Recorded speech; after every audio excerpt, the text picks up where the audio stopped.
Avropa İttifaqı Azərbaycanda həm hökumət, həm də vətəndaş cəmiyyətinə qrant verən ən böyük xarici donordur. Azərbaycan müstəqillik qazandıqdan sonra 500 milyon manat, 2007-2015-ci illərdə isə 179 milyon avro məbləğində vəsait ayrılmışdır. Avropa İttifaqının Azərbaycana yardım göstərməsi üçün istifadə etdiyi ən əsas vasitələr büdcə yardımı, twinning və vətəndaş cəmiyyəti təşkilatlarına verilən qrantlardır. Bu müddətdə Avropa İttifaqının göstərdiyi yardım ölkə iqtisadiyyatının inkişafına, institusional və tənzimləyici islahatların aparılmasına və onun demokratik qurumlarının möhkəmləndirilməsinə yönəlmişdir. Yardımın göstərildiyi 3 əsas sahə regionların və kənd yerlərinin inkişafı, ədliyyə islahatları və təhsildir. First, I think EU and Azerbaijan has a long-term partnership. We want to continue to working with our Azerbaijani partners, especially when it comes to supporting, for instance, reforms in the field of education and regional and rural development. We will have 3 priorities in our support to the modernization and reforms in Azerbaijan. It will be education, regional and rural development, and justice. And we are very excited to be working with our Azerbaijani partners from the period for now to 2017 in these 3 sectors. Azərbaycan Respublikası ilə Avropa İttifaqı müxtəlif proqramlar çərçivəsində əməkdaşlıq edir. Bu proqramlardan biri də büdcəyə dəstək alətidir. Büdcəyə dəstək aləti çərçivəsində imzalanmış sazişlərə uyğun olaraq enerji, ədliyyə, ərzaq təhlükəsizliyi və kənd yerlərinin inkişafı proqramları həyata keçirilir. Bu proqramlardan artıq 3-ü başa çatmışdır və bu sahədə həyata keçirdiyimiz əməkdaşlığı uğurlu hesab etmək olar. What is the EU Agriculture and Rural Development Support Program all about? It is mainly about reforms on food security, food safety, and also agricultural education.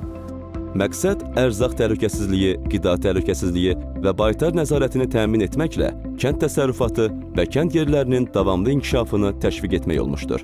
Nəticədə bütün özəl və dövlətə məxsus elevatorlar, taxıl anbarları və dəyirmanlar qeydiyyata alınmışdır. 100 min ton gücündə olan bir dövlət elevatoru tikilmişdir. Gəncədə fəaliyyət göstərən Azərbaycan Dövlət Aqrar Universitetinin potensialını gücləndirmək üçün qoyulan şərtlərdən biri 2012-2013 və 2013-2014 tədris illərinin hər birində aqrar sahədə ən azı 10 tələbə və 10 müəllimi xarici oxumağa və təlimlərdə iştirak etməyə göndərmək olmuşdur. Mən Avropa İttifaqının Erasmus Mundus, Tempus və s. proqramları çərçivəsində Avropanın bir çox ölkələrində, Yunanistan, Polşada təhsil almışam, doktorantura pilləsi üzrə, orada elm tədqiqatlarına məşğul olmuşam. 2013-2014-cü illərdə Avropa İttifaqının Erasmus Mundus proqramı çərçivəsində Portuqaliyanın Minho Universitetində təhsil almaq şansını əldə eləmişəm. Avropa İttifaqının layihələri çərçivəsində Almaniya, Belçika, Portuqaliya, Fransa, İtaliya ölkələrində təhsil və elmi tədqiqat seminarlarında iştirak etmişəm. Hal-hazırda orada aldığım bacarıq və bilikləri universitetimizdə tətbiq eləyirəm. 3 yeni topdan satış bazarı qurulmuş və fəaliyyətə başlamışdır. Ərzaq mallarının keyfiyyəti barədə aldadıcı məlumat və ya keyfiyyətin qüsurlu olmasına dair şikayətlərə baxılması sistemi qurulmuşdur. Məlumatlandırma kampaniyaları keçirilmiş, press relizlər verilmişdir. The main issue that we identified, the main problem, was that there are many different institutions and organizations involved in state control of food safety in Azerbaijan. This complexity and overlapping mandates in some areas and gaps in other areas, the whole system was not functioning correctly to operate in a modern global marketplace for food and agriculture products.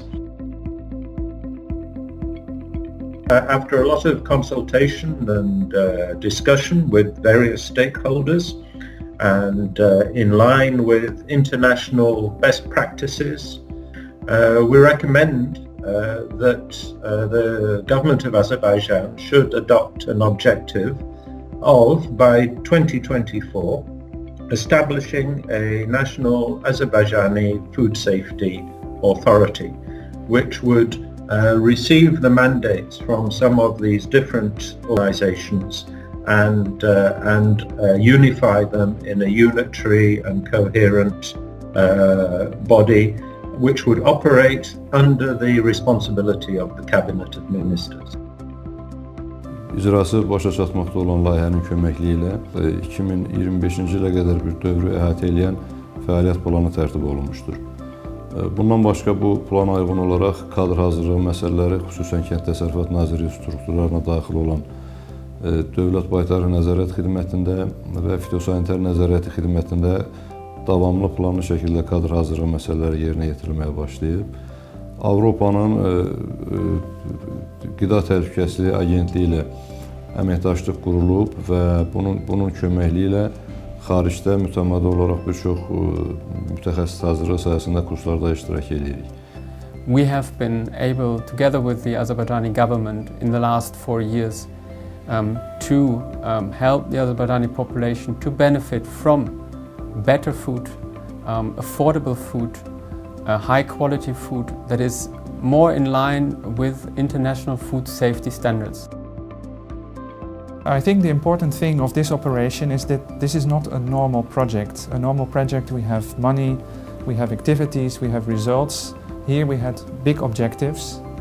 We had a good dialogue with the authorities on the sector, be it agriculture or be it justice, but also on public financial management. And I think a lot of movement have been made to improve public financial management in Azerbaijan. I think this is one of the key results of this project. Both the European Union and Azerbaijan sees that the closer we get to each other, the more benefits we see in exchanging information, in exchanging best practices. And this is of course something that we want to see developed over time.